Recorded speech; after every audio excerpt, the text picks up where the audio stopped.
আগামী 17 জানুয়ারি প্রধানমন্ত্রী নরেন্দ্র মোদী মালদা সফরকে কেন্দ্র করে নিরাপত্তার পারদ চড়ছে।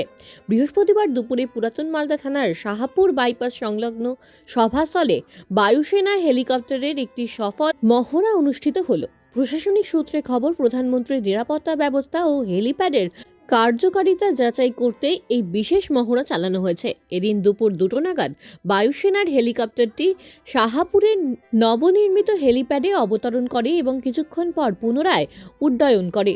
মূলত অবতরণের সময় মাটির স্থায়িত্ব, নিরাপত্তা বলয় এবং জরুরি পরিস্থিতিতে দ্রুত ব্যবস্থা নেওয়ার কৌশল খতিয়ে রাখেন আধিকারিকেরা।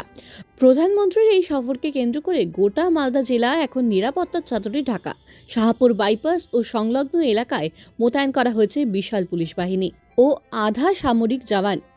মেটাল ডিটেক্টর এবং ডগ স্কোয়াড দিয়ে সভাস্থল ও আশেপাশের ঝোপঝাড়ের তল্লাশি চালানো হচ্ছে। জেলা প্রশাসনের পদস্থ কর্তারা নিয়মিত সভাস্থল পরিদর্শন করছেন যাতে নিরাপত্তার কোনো ফাঁক না থাকে।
এটা ওই সে হেলিকপ্টার না, এটা বায়ুসেনার হেলিকপ্টার।